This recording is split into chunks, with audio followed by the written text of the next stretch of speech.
Oh, Opa masih ada. CEO PT apa? Selamat pagi, Opa. Udah sarapan belum? Hari ini heboh banget masalah RO sama S ya sama teman. Mengapa pembela fanatik SW itu sulit dinasehati? Wenda, lu tahu nggak kenapa CEO, banyak banget PT apa? netizen yang kayak masih nggak percaya dengan penjelasan kamu? Di hari yang senggang dan santai ini, mari kita bahas tentang isu perkasur-kasuran. Himbauan untuk Mbak Sarwi kembali. Aku apian loh, aku hati ya. Gitu sebetulnya. Assalamualaikum warahmatullahi wabarakatuh. Bagaimana kabarnya? Semoga baik-baik saja. Berita yang lagi viral lah itu tentang Sarwenda bersama Ruben kemarin sebetulnya, yang sekarang beritanya masih viral berseliweran di sosial media. Tapi seperti biasa sebelum kita mulai sebetulnya kita absen dulu. Ini videonya sudah sampai mana? Jadi untuk kita reaksi bagaimana videonya? Ini dia. Mami yo, katanya.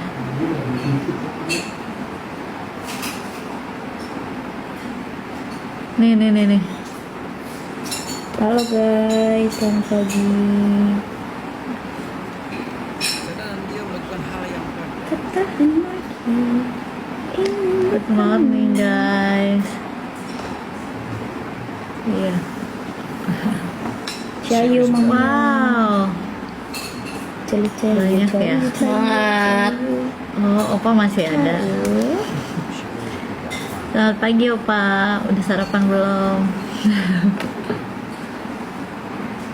Asik nanyain di sarapan gimana.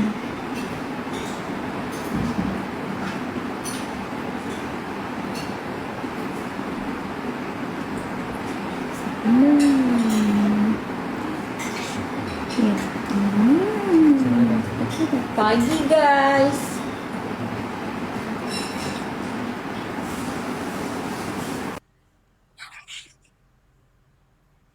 cemilan siap. Apa masalah RO sama S ya sama terus ya kan. Kalau RO sama SW masyarakat baru tahu sih aslinya ya setelah melihat video dua viral sekarang kan gitu kan. Saya selama ini kan udah nggak tahu kan sudah aslinya kayak gimana, makanya gue itu keluaran baru persoalan lu buat cipu-cipu kemarin kan. Gue ya pokoknya attitude-nya juga kurang bagus lah kayak gitu. Aku udah pernah ketemu di FWTU ini pas gue lagi nyanyi. Ya orangnya emang gimana sih, attitude-nya jelek, kayak bukan orang entertain gitu. Kalau nggak sama RW gue nggak mungkin sekitar sampai sekarang gitu kan. Dan emang ada suara jelek, aku nggak bisa. Jadi kalau bukan ada di piting yang sebenarnya paes banget itu. Mengapa pembela fanatik SW itu sulit dinasehati dan justru marah jika diberikan fakta? Nah, saya akan jawab pertanyaan ini menggunakan ilmu Niteni Sadar Diri. Ilmu rahasia untuk menganalisa sisi dalam manusia. Saya Ridwan Sang, founder sekaligus penulis buku Niteni Sadar Diri. Sebelum kita lanjutkan video ini, pastikan kalian sudah menekan tombol love ya. Tekan sampai warnanya merah dan follow akun ini. Sekarang, dengarkan apa yang saya ucapkan, pahami apa yang saya katakan. Pernah nggak kalian ngelihat sekelompok orang yang begitu mati-matian membela idolanya? Bahkan ketika fakta sudah terpampang jelas, mereka ini sulit dinasehati ya. Sudah tertutup hatinya dan bicaranya itu kasar. Kalian bisa lihat ya, komentar-komentar mereka di medsos. Semuanya hampir sama. Nah, ini seperti mencerminkan perilaku junjungannya. Kalau orang yang sulit dinasehati, itu ada dua jenis ya. Pertama, orang yang sedang jatuh cinta. Yang kedua, orang gila. Nah, silakan ditulis komentar. Pembela fanatik SW ini termasuk kategori yang mana? Ini fenomena pembela fanatik ya. Bukan cuma di kasus SW aja ya, tapi di mana-mana. Tapi khusus di kasus ini, polanya ini sangat terlihat ya. Pembela SW ini hampir semuanya memiliki ciri yang sama. Kalimatnya pun hampir sama. Apakah mereka ini sulit dinasehati? Mengapa hati mereka tertutup? Dan mengapa bicara mereka itu kasar? Seperti orang yang nggak makan pendidikan. Nah, kita bedah ya dengan ilmu psikologi dan juga Niteni Sadar Diri. Dalam psikologi, ada konsep yang disebut dengan extended self. Ketika seorang yang menganggap idolanya sebagai bagian dari diri mereka sendiri. Ketika idola diserang, mereka merasa diri mereka sendiri yang diserang. Nah, ciri-ciri fans dengan extended self itu yang pertama, identifikasi berlebihannya. Mereka itu nggak bisa ngebedain antara diri mereka dan idolanya. Kritik terhadap idola adalah kritik terhadap mereka. Yang kedua, ini adalah reaksi defensif. Mereka akan membela mati-matian apapun faktanya. Bukan karena mereka bodoh ya, tapi karena Pernah nggak dia nanya kayak mengenai papanya gitu ke...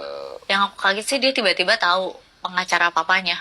Karena posisinya kan dia nggak tahu, dia nggak kenal sama sekali. Terus aku tanya, kenapa bisa tahu? Iya, jadi pada saat temannya Lia scroll gitu ya kan, medsos, ada dia dan temannya juga tanya gitu lah. Jadi tahu dari temannya. Terus apa yang tercipta di kepalanya itu gara-gara tahu itu? Sio disuruh dagang. Kenapa sih dia ngomong kayak gitu? Wenda, lu tahu nggak kenapa Show banyak banget PT netizen yang kayak masih nggak percaya dengan penjelasan kamu ketika di podcastnya Densu? Apalagi dengan pertanyaan ini. Densu kan nanya, kamu anakmu ada menanyakan tentang bapaknya nggak? Lu malah jawab. Tiba-tiba dia bisa tahu pengacara bapaknya. Padahal posisi dia nggak tahu. Dia taunya dari temannya. Pas lagi scroll HP, temennya nanya. Sarwenda kaget. Kan ada pernah satu kejadian ketika anakmu lagi baca komen di live apa gitu. Nah makanya membuat netizen tuh menanyakan hal ini. Yang kasih tahu anakmu itu sebenarnya temennya atau Salam hari weekend, wahai netizen Indonesia yang baik dan budiman. Di hari yang senggang dan santai ini, mari kita bahas tentang isu perkasur-kasuran dari kisruh yang terjadi antara Sarwenda dan Ruben Onsu. Mari kita kilas balik. Sarwenda dalam podcastnya Denny Sumargo menceritakan tentang masa dia menyadari ada orang yang mengirimkan kasur, salah kirimkan kasur ke rumah pondoknya dia yang adalah rumah sewa yang sebenarnya ditujukan kepada apartemen dari kepemilikan Ruben Onsu, yang lalu menjadi bahan percekcokan ketika Sarwenda mengkonfrontir Ruben mengenai hal ini. Banyak netizen mengatakan bahwa sebenarnya Sarwenda salah kaprah, bahwa sebenarnya Ruben itu endorse kasur yukata. Akan tetapi pertanyaan saya adalah, apakah Sarwenda nggak mengetahui kalau si Ruben endorse kasur yukata, sementara rumah Cipete kasurnya adalah kasur yukata juga. Artinya deal tentang kasur yukata sudah terjadi lama. Meskipun video endorse-nya kasur yukata cuma diposting bulan November dari tahun 2024 oleh Ruben. Seperti terlihat dalam akunnya Ruben, ya. Ini adalah video November 2024. Kalau kita kilas balik, pertengkaran yang di CCTV, di mana Sarwenda mengatakan bahwa setelah adanya pertengkaran itu, Ruben sudah tidak lagi kembali ke rumah, adalah sekitar Maret 2024. Ya, berarti pengiriman kasur yang dimana Sarwenda lalu menyadari dan lalu ada percakapan dengan kasur baru itu tentunya sebelum dari masa itu, tentunya kan sebelum Maret terjadinya pengiriman kasur, dan lalu cuma dibikin video ini November 2024. Tanda tanya, ya kan? Tanda tanya kedua yang paling penting adalah ngapain kirim ke apartemen? Ngapain? Why kirim ke apartemen? Ya, sementara sudah pernah mengirimkan ke rumah. Yang kirimkan ke rumah Cipete yang dipakai oleh katanya mijit-mijit ya. Si anak-anaknya mijit apa tuh namanya itu? Nginjek-nginjekinnya si Gio, kasurnya adalah kasur yukata, dan ini dikatakan oleh Minola sendiri gitu loh. Minolanya menambahkan detail informasi ini bahwa sudah pernah yukata mengirimkan kasurnya ke rumah kepemilikan Ruben Onsu sebelumnya. Terus ngapain kirim ke apartemen? Pertanyaan nih, ngapain kirimkan ke apartemen? Dan lalu masa ini di mana Sarwenda menyadari bahwa ada salah kirim ini? Tentunya sebelum Maret. Tapi video ini hanya dibuat November. Dan lalu diposting November. Nggak tahu pembuatannya ya. Mungkin sebelumnya. Tapi pokoknya diposting ini November. Apakah bisa kemungkinan bahwa dia bikin gitu lama tapi nggak diposting misalnya gitu kan? Tentunya ada. Tapi ya logikanya ngapain gitu ya nggak? Tentunya kalau begitu dibikin ya langsung diposting. Ngapain ditunda? Ngapain disimpan kayak rahasia? Ya kan? Gitu loh. Ada kemungkinan ya bisa disimpan kayak gitu. Cuma ya tentunya gak gitu logis ya. Pokoknya intinya adalah begini. Ada 2 pertanyaan di sini. Pertanyaan pertama, ngapain kirim ke apartemen? Sarwenda tentunya tahu kalau misalnya ada endorse tentang kata, kenapa masih berantem lagi? Tentunya ada aspek-aspek segi lain yang dipertanyakan oleh Sarwenda. Seperti kayak, kenapa kirim ke apartemen? Yang lalu, mungkin pada saat itu, si Rubennya belum ketemu nih alasan yang tepat. Dan lalu dia karena itu masih berantem dengan Sarwenda. Karena nggak mau kasih tahu. Terus dibikinlah video ini November 2024. Karena memang tentunya dia sudah meninggalkan rumah sejak Maret 2024. Dan lalu sedang mempersiapkan amunisi menutupi semua lubang-lubang. Begitulah spekulasi saya. Kalau enggak, kenapa video ini diposting tanggal November 2024?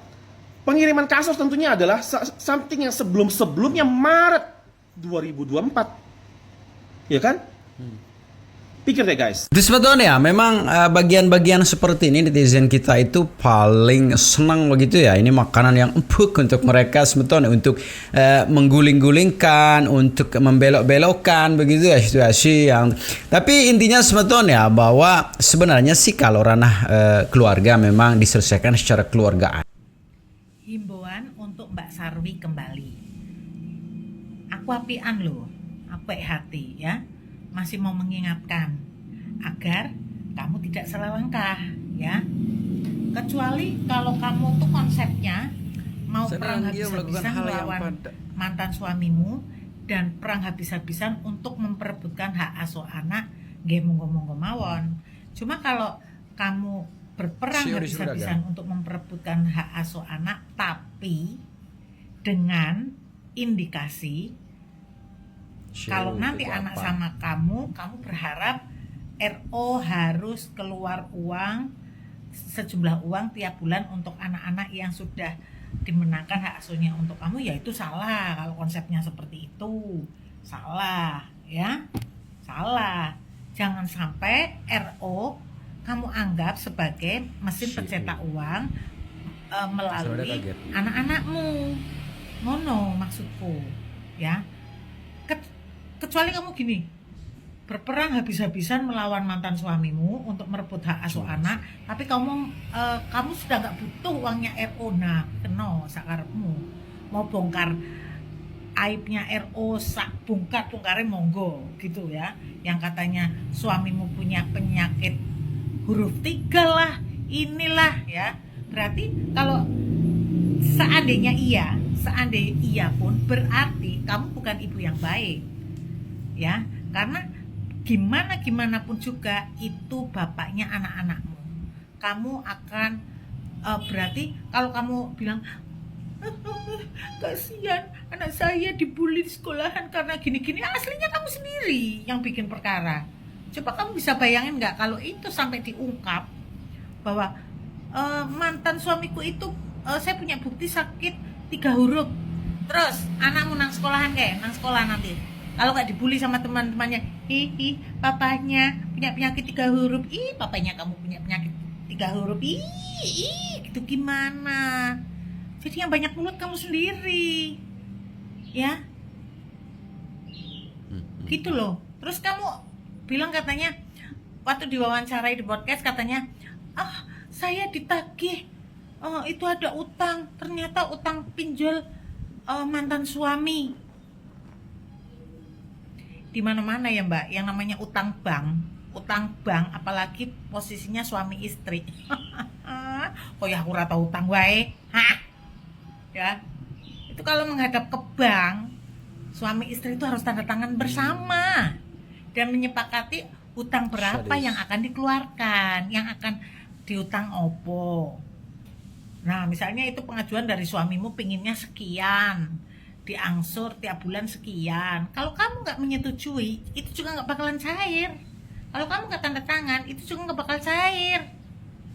Bukan kelasnya pinjol, bukan.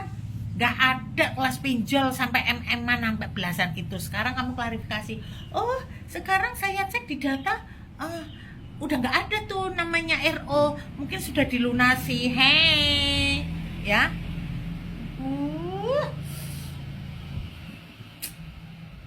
Kasihan ya RO ya. Ngimpi apa punya istri kayak gitu loh. Ruth, wanita Ruth ya. Wanita yang sangat Ruth ya. Kamu aduh. Sudah gini aja. Saya cuma mau tanya nih ya. Karirmu apa? Berkarir sebagai apa? Bintang sinetron enggak. Penyanyi sudah pensiun. Terus karyawan apa misalnya pemerintahan bukan. Ya, pegawai apa bukan. Endingnya dodolan kan? Dodolan butuh orang banyak nggak? Butuh. Kalau kamu nggak bisa bikin simpati warga, iya, nggak punya, kalau ini kurang banyak ya kan. Kalau kamu sampai nggak bisa menarik empati masyarakat, ya, karena maaf ya, bukan kamu orang terkenal, bukan. Yang terkenal RO, tapi karena kamu umpiak gitu, akhirnya masyarakat juga nggak suka sama kamu. Lah nanti dampaknya nggak sukanya, dolar payu ora, payu nggak bisa bertahan hidup dari jualannya kamu itu, ya bisa. Sekarang kalau saya jadi RO, kan lucu, kamu sudah bercerai, melakukan hal yang terus jatah putusan pengadilan hanya 75 untuk jatah menafkahi anak, tapi kamu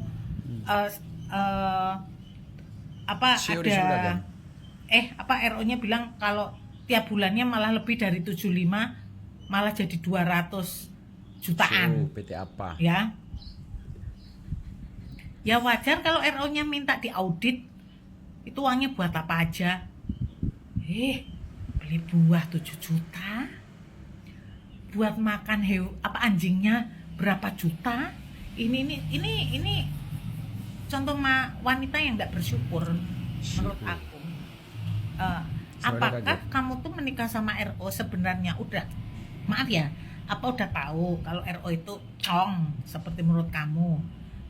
Biarin aja cong, yang penting gue porotin duitnya, apa begitu? Hah?